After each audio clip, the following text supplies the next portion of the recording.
आइए सुनते हैं बाजी मूवी जो कि आई थी 1951 में। इस मूवी का रिव्यू हिंदी में।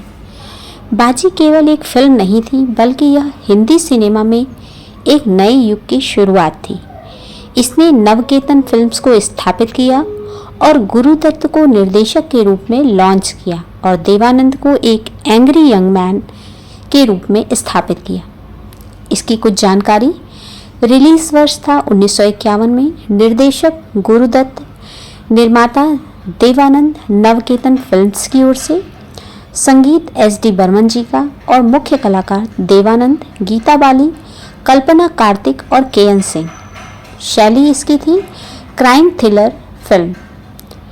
फिल्म की कहानी जानते हैं। एक ईमानदार लेकिन मजबूर युवक मदन यानी देवानंद के इर्द गिर्द घूमती है, जो अपनी बहन के इलाज के लिए पैसे कमाने की हताशा में जुए के अड्डों की अंधेरी दुनिया में उतर जाता है।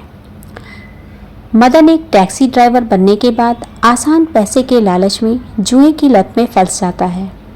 उसके जीवन में दो महिलाएं प्रवेश करती हैं जो दो विरोधी रास्तों का प्रतीक हैं।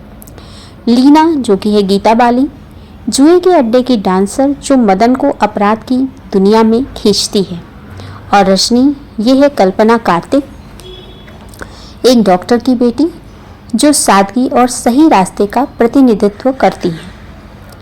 मदन जुए के अड्डे के रहस्यमय और शातिर बॉस जो कि अंडरवर्ल्ड का किंग पिन है, उसके लिए काम करना शुरू करता है। जब एक हत्या होती है तो मदन को उसमें फंसा दिया जाता है। बाकी की कहानी इस बात पर केंद्रित है कि मदन कैसे खुद को बेगुनाह साबित करता है और कैसे पुलिस के साथ मिलकर उस अंडरवर्ल्ड बॉस का पर्दाफाश करता है, जिसकी पहचान अंत तक रहस्य बनी रहती है। निर्देशन।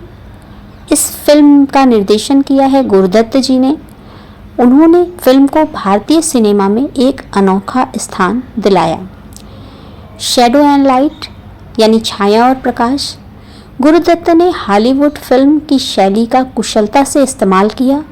अंधेरी गलियां, क्लब के धुंधले कोने और पात्रों के चेहरे पर पड़ी गहरी छायाएं कहानी के तनाव और उस माहौल को दर्शाती हैं। यह फिल्म आज़ादी के बाद के बॉम्बे शहर की निराशा, बेरोजगारी और नैतिक रूप से संदिग्ध माहौल को दर्शाती है, जो उस समय की सामाजिक समस्याओं को भी छूती है।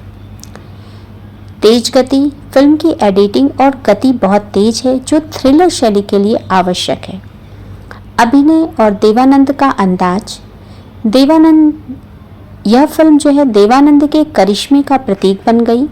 उन्होंने टोपी को थोड़ा झुकाकर पहनने, मफलर रखने और सिगरेट पीने के एक खास अंदाज से एक स्टाइल आइकन का दर्जा प्राप्त किया। मदन के किरदार में उनकी आंखों की मासूमियत और विद्रोह का मिश्रण दर्शकों को बहुत पसंद आया। गीता बाली जी ने लीना के रूप में उनका प्रदर्शन उत्कृष्ट था।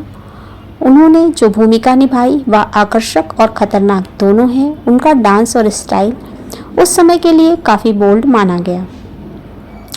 के.एन. सिंह जी ने विलन के रूप में अपनी विशिष्ट छाप छोड़ी और संगीत में एस.डी. बर्मन जी का जादू था। बाजी फिल्म का संगीत एस.डी. बर्मन के सर्वश्रेष्ठ कामों में से एक है, जिसमें साहिर लुधियानवी के बोलों ने 4 चांद लगाए।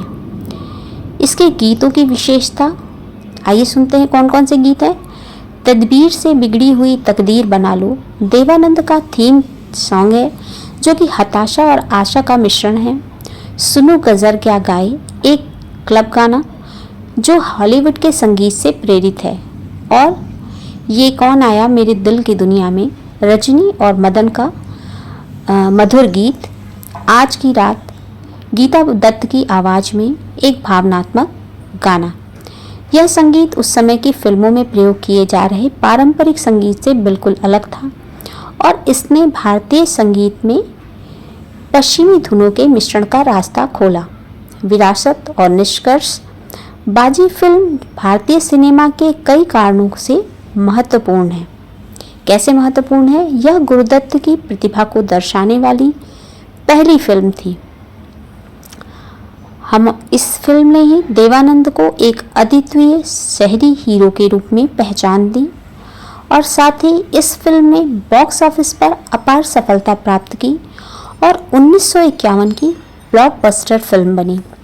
यह एक ऐसी फिल्म है जिसने सस्पेंस, स्टाइल और सदाबहार संगीत को एक साथ पिरोया जो आज भी दर्शकों को बांधे रखता है।